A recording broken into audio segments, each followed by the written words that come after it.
Hello, everyone, and welcome to another episode of Underneath the Hood. I'm Dave Martin, the owner of Martin's Auto Repair in Central Phoenix. I'm Glen Hayward, the proud owner of Goodworks Auto Repair in sunny Tempe, Arizona. And I'm Lee Weatherby with Accurate Automotive in the heart of Mesa. And together, we represent 140 years of combined automotive experience. Our goal is to change the perception of our auto repair industry by going behind the scenes and underneath the hood. And we hope to share with you what it's like to own a small business and give you a perspective from an insider's point of view. So let's get started. Welcome to another Underneath the Hood podcast with Glenn, Lee, and Dave. Good morning, everybody. How you doing, Daver? Great. Dave. Well, Dave, you had a little incident on the way in this morning. Oh, yeah. You know, One that most motorists would probably tear their hair out, but you don't have any. Yeah, that's right. And you know what's funny is I tell everybody this, we are not immune to car problems. We are not. And literally, coming down the 202, I watched this little light come on in my dash telling me that I had a low tire.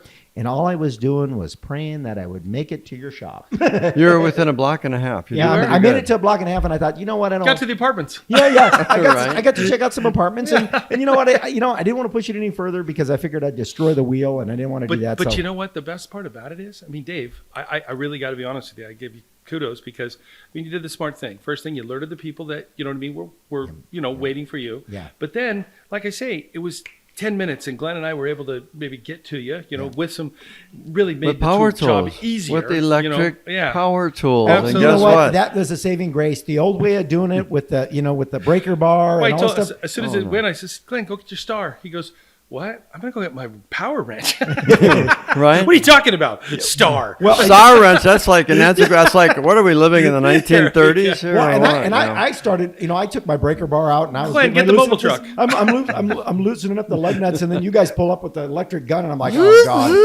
I should like have NASCAR, man. You know what? We had that pretty efficient, though, if you really think about it. Yeah. Dave just kind of moved back and oversaw. You kind of worked the jack. I got on the wrenches. It was good. It worked out pretty good. Yeah, and I had that, I tried to have everything ready, so when you guys got there, we were just ready to roll. We just changed the tire out really quick. But you know what? That was ideal because you did. You had everything just ready to go. Tire already down. Now that we've updated today's news, I'm going to take a little pitch back in history here. Let's hear it. This day, this is our On This Day announcement. On this day, you're not going to believe this, in 2004, Oldsmobile released its last vehicle. It was an Oldsmobile Alero, and it was taken off the assembly line, and that was the last car that Oldsmobile ever produced and marketed. No longer on the GM line.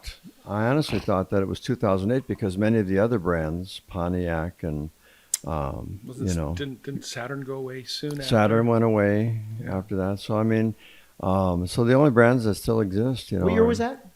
2004. Yeah. Okay. And eight, Oldsmobile. I'm sorry, Pontiac and. Well, that's when GM Saturn went away. Isn't that when GM claimed bankruptcy, or the government had to bail them out or something? Isn't that when they started consolidating and downsizing? Right. Well, part of the problem was that everybody, all those, and it was kind of good. I think it was healthy. They were in competition with each other. Oldsmobile always wanted to one up Chevrolet and Pontiac and Buick and Cadillac, and everyone's fighting for the crown. Buick was always the best one, guys. Yeah, it was always the best. Hey, the competition was great, but they all had unique engines, transmissions, operating systems. Everything was unique on all of those vehicles, and that's part of what made GM great. I mean, Ford had Mercury, but essentially they put a different label on the vehicle, and it was the same thing. But these were really distinctly different. So, it's interesting that you would say that because there were some definite, distinct differences, what I mean, in some of the pieces Ford, Lincoln, and components. Mercury, they had their big three. Absolutely. But even with the GMs, for example, they shared a lot of the components. So, for example, a 3.8 motor and the such, those were all kind of interchangeable. Chevy, Pontiac, Oldsmobile. To some degree, yeah. Yes, but some of the specific sensors and things like that needed to be utilized, they were very unique to those brands. Buick was a big innovator with turbochargers and superchargers and stuff that no one else was doing. And then, of course, some of the other GM manufacturers said, "Oh, we're going to put a turbocharger on ours. We're going to put a supercharger on ours." But the real innovator was Buick, which is really and they survived that cut of all the other brands that went away. And they have a huge brand loyalty. Well, You know what I mean? I was just going to say that. You know what? To your point, my dad, if you said you can have this Cadillac or you can have this Buick, my dad would take the Buick every time. My dad as well. And you know what? A lot of the My dad couldn't afford a Buick, but if he had the opportunity. yeah, absolutely. But it's definitely the Buick brand. Was there was a loyalty there was amongst my dad's generation. And we had a lot of clients that. Well, that has transcended following generations. Absolutely. Absolutely. And Buick's changed a lot too. And if you see some of their commercials and see what they're trying to do, they're trying to get the younger generation as jacked up as my dad's generation was about them and as loyal as they were. Yeah. So it's definitely the interesting thing is you don't think of a Buick as kind of a sexy type car. Yeah, you know that's what I mean? right. Yeah. But they're so reliable. Yeah. And that's just that it has its own quality. But I think anymore today's people, they really would like to have you know what I mean, something that rely on it. In 1966, Buick built the first all aluminum engine. Wow! I mean, nobody did that. Wow. No aluminum. You got to be. You're not going to use cheesy aluminum. Yeah, now everything. Everything. I'm thinking aluminum. Yeah. Aluminum in a plastic. Just think about that. If you would have told us 20, 30 years ago that there was going to be plastic parts on the engine, we'd all looked at you like you got a third head. Hey, you guys, and I got to share something just with that. Yesterday, we had a car come in. It was the most incredible thing. Overheated, and we were like, "Oh no!" So got it towed in. We're looking to find out where the problems were because, I mean, it had a PO128, and that tells us what? Oh, got to be the thermostat, right? Right. Well, we went and checked the thermostat. Thermostat was good. We thought, okay, maybe there's something going on with the water pump, the impeller or something. Nope, everything was fine. We started really, really digging into it. No cooling fans were coming on. And we thought, this is interesting. So finally we break it back to the sensor, and we find out that the thermal sensor, was not functioning. Wasn't grounding the switch and turning the fans on. Correct, because this was a dual switch, one to the computer, you know what I mean, and then one to the fan.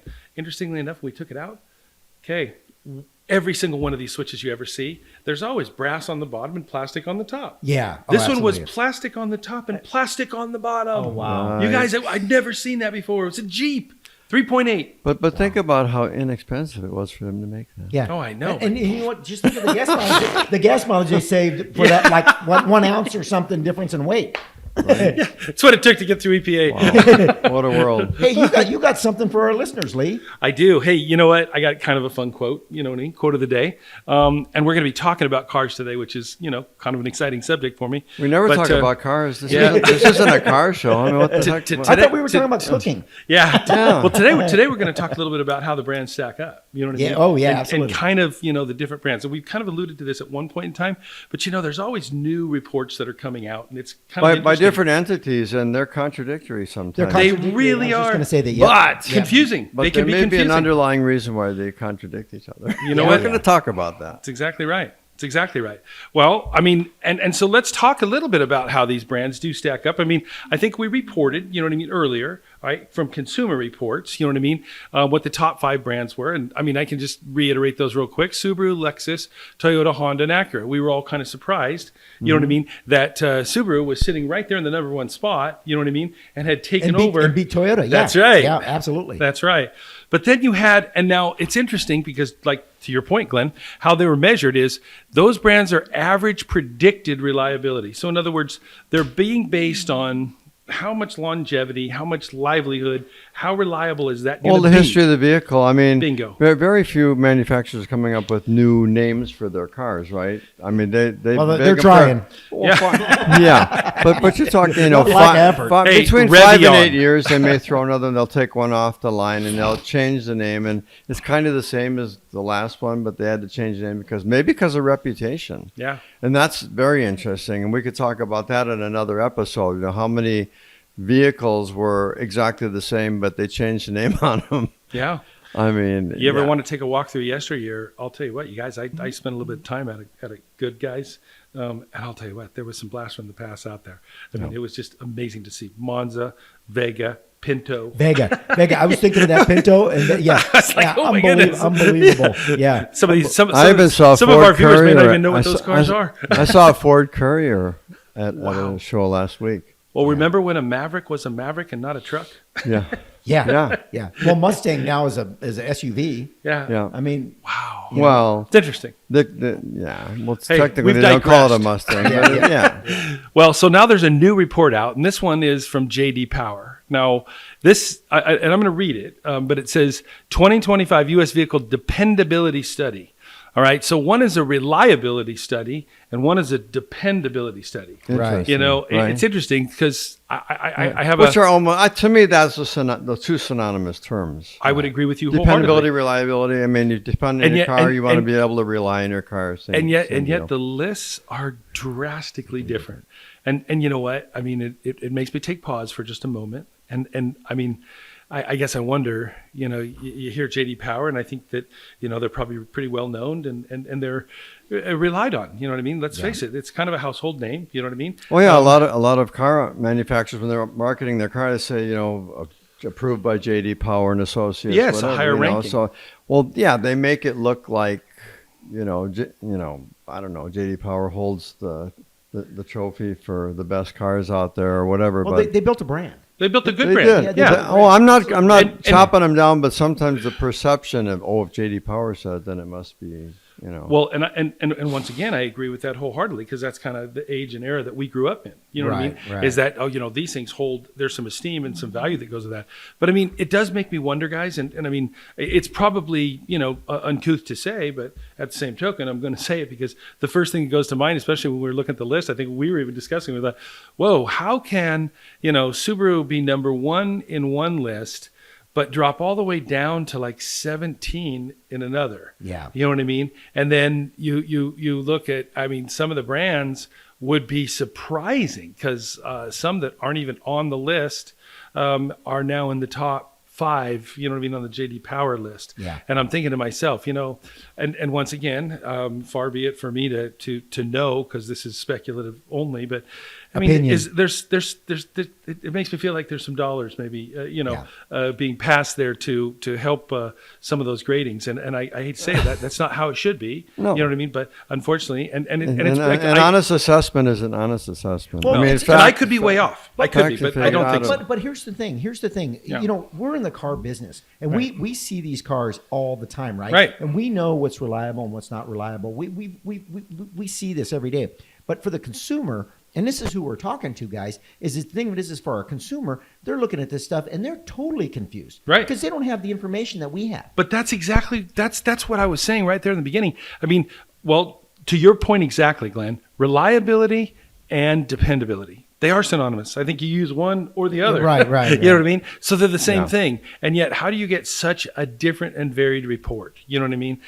It's just really interesting because it's kind of, I think it might depend on who they ask. Yeah. You know, are they Good. dealing with car dealers? Are they surveying independent what shops? demographic was You know, used? because I'm sure that Yeah. our opinion would be drastically different than that of a dealership. You That's know. true. I mean, the facts are the facts. They have to fix X amount of cars for X Which amount could explain for how the- specific problems. But because we work on such a wide variety of Yep, vehicles, exactly. I see 30 different brands of vehicles in my shop every week, right? Right. And so we see pattern failures. We see things Yep. as soon as we see this check engine light, Well, just and, like- and we look at the code, we say, oh, we kind of know where to look first. We could Right. be wrong once in 50 times. just like but the PO 128 I was telling you about. Well, and Yeah. you made my point. You actually made my point because that's exactly what I was saying. We have that ability and we have that information. We have it firsthand. It's in front of us. Yeah. But the consumer doesn't have that. So they're reading this stuff, and I'm telling you from a consumer standpoint, if I wasn't in this business, I would be like, okay, why? Yeah. You know what? You know, there has to be some research done on that, and then the thing of it is you hope that everybody's doing these surveys for the right reason and to help the consumer. And it's not about dollars, like you said. And that's what you hope. And I'm going to blow you guys' mind now. Watch this. Most popular new cars sold in the U.S. in 2024. Yeah. Number 1, Ford F-Series. Wow, the Ford F-Series truck. And that's not surprising.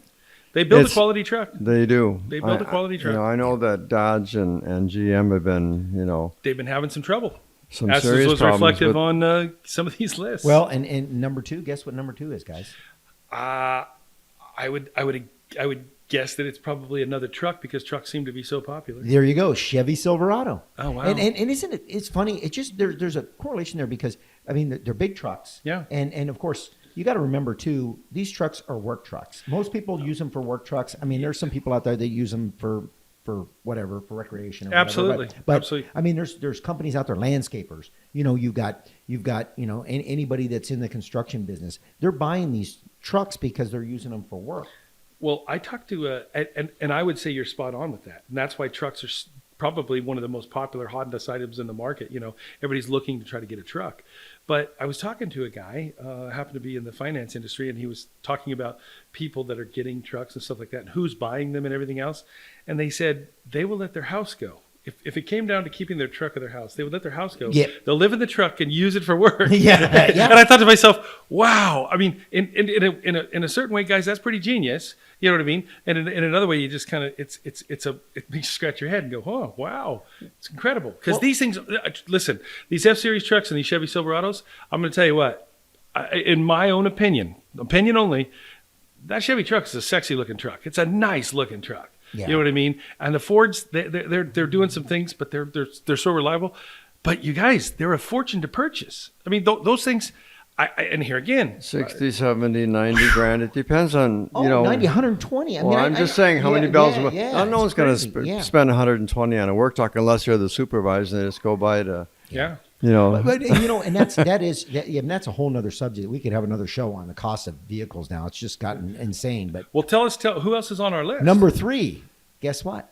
It's Toyota RAV4. Another- It's an SUV. Another truck style. Little SUV, smaller vehicle. You bet. They are a great vehicle for a lot of different things. Right. I mean, you can go to Home Depot and you can buy some small stuff and plants and put them in there. You got a dog. It just gives you it's spacious, but it's easy to park still. Right. Because that's the RAV4 now is much bigger than it used to be. Right. It is, but still. They've enlarged all these vehicles. I They mean, have. what used to be, the new Ford Maverick pickup, which used to be a car, of course, as we mentioned.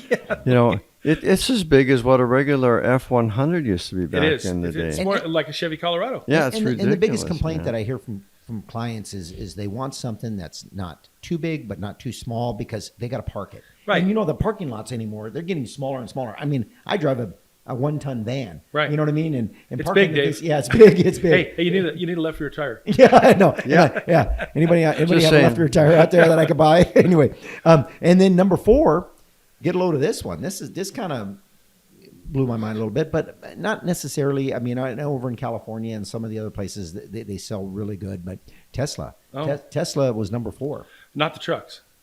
not the trucks. Yeah. Well, maybe the trucks. It just says Tesla Model Y. Oh, it says Model Y. You mean that garbage Model can Y. on wheels? That's what it looks like. Wow. A tipped over garbage Yeah, can. and I don't think the trucks are the number one seller because they're fairly new and they're pretty expensive too. But Oh, my gosh, that Model yeah. Y is I guess. Well, I'll tell you what. I think the cheapest one you can buy is 80, and they go up to like 150 Well, we grand. see, depending listen, on- we see a lot of Teslas on the road, but that's funny. If we go back to our brands and how they stacked up, Tesla doesn't score well, in either one of the lists as far as dependability, and reliability. But it's Tesla. It's kind of a new fad. Well, It's an electric car. It's an electric car. People are trying to save money from fuel. People are doing the right thing. And right. And then people are looking at that going, you know what? It's for the environment. Right. Of course, they're looking at the Right. environment. But let's face it, they're a good-looking car. They're big. They're really. I mean, a Tesla is a decent-looking car. You know what I mean? They're They not are. the Their sexiest thing on the biggest, planet, but their biggest challenge is, the infrastructure isn't there. Yeah. So the reliability factor comes into play when you can only go a certain distance before you can't find a charging station, and now you're screwed. I mean, it's. Yeah. They're popping up more and more, but you're 100% right. Overall, We've got 10% of what they promised, what the government said they're going to do, and what they did. Yeah. And I think again, I'm not defaming anybody in politics, but they say they're going to do something, and then they realize the astronomical cost Yeah. it's and funny, the resistance of some. And the certain logistics, logistics of doing it in it's- some places. Yeah. It's crazy. Yeah, it's crazy. Well, the thing of right. it is also, it's about, let's talk about available supply because, math doesn't lie. Numbers are, good to utilize sometimes. And I mean, let's face it, right now, the EV market is probably 2 to 3% of the whole. I would venture a guess it's not going to be any higher than that. if I think there was a study done and it said if we ever got up to somewhere around 19%, which is not a staggering number, We would collapse the. we would collapse the infrastructure for electricity. You wouldn't have Well, rolling California, blackouts. California is brown. They're already there. They're already there. So no, and right. If that happened, that would be You want to charge something? it'd be crazy. So hey, one more. We got 5. Number 5, Honda CRV. Makes sense. Which you knew Honda was going to be there. You bet. know what I mean? You bet. Well, that's the Toyota Matrix look-alike. I mean, the comparable vehicle made by a different manufacturer. But yeah, those little SUVs, they're not so little anymore, like I said, but they're great vehicles. Well, and let's go back to the electric cars. Our producer just sent me something that I found very interesting, guys, in the electric cars. In the United States, electric vehicles, EVs, made up about 7.5% of the new car sales in the first quarter of 2025, according to Kelley Blue Book. So sales are going up. You know what I mean? Yeah. Sales are going up. Well, I think wasn't like hybrid. I mean, 5-10 years ago, wasn't hybrid and electric vehicles are only like 7% of the market anyway? I don't know if it ever even broached 7%. Maybe not. Maybe it was. Maybe it was. I don't less. even Yeah. know if it's ever broached that. Yeah, I but the don't think it's there hybrid now. market is huge now. The hybrid market is it's huge. It's got to be a full 25%, I would say, of the market. Well, and look at Toyota. Toyota didn't jump into the EV market. No. You know what they did? They went ahead and stick with the hybrid, and the hybrid's it's a great combination because if the battery goes dead, you still got the engine to get you there. You know what I mean? You still got the gas power engine that'll get you. In some cases. Now to me, I love the list that you just gave us because those are all quality and reliable. They're also it kind of shows popularity and what people really, really like. You know what I mean? Trucks, you got the Teslas, you got then what I'm gonna call reliable, Toyota and Honda, both the little SUVs. You know what I mean? Going back to the brands and the stacking up. I mean, there you go. There's some reliability, brand reliability we were talking about earlier. But let's go. I wanted to go back to that Buick. We were talking about Buick in the beginning, Right? Yeah. And interestingly enough, on how the brand stacked up as far as reliability, Buick was right there at number 11. You know what I mean? So right there, kind of in middle of the road. You know what I mean? And yet in dependability, they're number 2. And so you kind of go, wow. But there again, there's that brand loyalty, coming through. People recognize, hey, I can get this. May not be the sexiest thing, but you know what? It's going to get me from A to B. And I mean, the cost on it isn't any cheaper than going to buy, like you're talking about, something else. They're still as pricey as the next guy. The problem is they'll just outlast them. And a comparable Chevrolet would be probably a couple thousand cheaper just because of the brand the sticker that's on the. Right. Identifying it with Chevrolet. And the whole point of this here too is the thing of it is you guys do the same thing that I do. You want all your clients that come into your shop to buy something that's number 1 reliable, number 2 is not totally ridiculous and expensive to fix. Oh, you bet. And not to mention for us it's easier because the thing of it is when you look at some of these cars that we work on, we have to source parts and hunt down parts, and it's insane. And sometimes you can only buy them from like 5 different places. We love it when we can buy it from 50 or 500 different places because obviously it keeps the cost down and it's easy. The customer gets a car back quicker. The whole process is so much better. So when customers come into us and talk to us about buying a new vehicle, we try to educate them on what we're seeing. I do, and that's very important because. And I encourage everyone out there, if you've got a great relationship with your shop, please, before you go out and buy another car, consult with them and get their opinion because it's going to save you in the end. It's going to save you a lot of money. It's going to save you a lot of heartache, and you're not going to buy a vehicle that's just going to be in the shop all the time. And I think you've kind of synopsized this whole episode right there. Yeah. If you want to really capitalize on utilizing, your shop and your relationship with your shop, get a return on that relationship, ask these questions because, like I say, these lists are confusing. I mean, They are confusing. Yes, we're in the business, guys, and you know what? And we're confused. We can be confused because, absolutely. they jump from top to bottom and then go to the middle, and I mean, nothing seems to go like straight across. Like I don't see one line straight across. No, it's nuts. It's nuts. Yeah. The one that was most consistent, I will say that the one that was the most consistent was Lexus. You know what I mean? Lexus being, in the top 2 on JD Power. That's why I or drive top one. 1 actually on JD Power, and then number 2. You know what I mean? In the other one. So, like I say, there's some consistency in branding. And there's You know what I some mean? contradictions. I mean, and who knows why? We don't know for sure, but one is completely independent, and the other one's a company that's been, sourcing car information reliability for decades. And, there's always possibility that someone's shaving a little money off the top and saying, well, But I do we can do better than this. I do love the thought. Ask us. Yeah, Ask the absolutely. people that you're relying to do your car care. Hey, what would you buy? And the thing it is, man, I always tell people 3 questions or 3 things. Make sure you like the vehicle. Drive them, you guys, because I've made an assumption before in a car. I bought it, then when I got in and drove it, I thought, oh boy, I didn't like that. So you end up getting buyer's remorse. Don't want that. Go drive it ahead of time. I want to mention one other thing. Carfax is something that actually very few shops and even very few dealerships report to. Yeah. So sometimes the information that we get is very lopsided because Right. It's not 100%. It's not 100%. And that's a great point, Glenn. I think that's an episode we should talk about. Is right, how that's- they get some of that information. Right. How did they get it? Because if some guy fixes his car in his backyard, nobody knows about that. Right. Right. Yeah. And That's so, right. But you're going to be able to see any kind of inferior quality when they bring it in to get an inspection. Right. But good shops, like my shop, for instance, we report to Carfax every repair that we do, exactly what we did. As do we. All the other stuff. It's not the dollar amount, it's whatever. This is about what was done to the vehicle, why it came in, what fixed it, that kind of thing. So, and the service records on it. It just helps out. but that only reflects like 20% of all the vehicles that get repaired, whether it's dealership or at private shops, because they don't. Staggeringly low. They Well, don't listen, Hey, guys, I got a fun quote of the day. Okay, good, because we got to wrap this sucker up. All right. Well, let me say this. I thought this was pretty fun. Nothing ages your car as much as the sight of your neighbor's new one.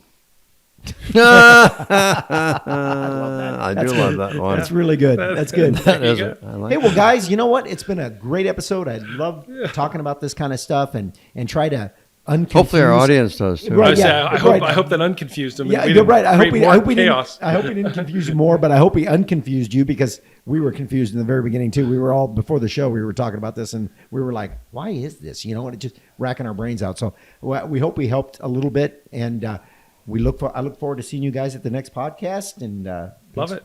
Love it. Love it. Problems, questions, concerns? Hasta la Ask your vista, mechanic. baby. Yeah, All right. Be good. absolutely.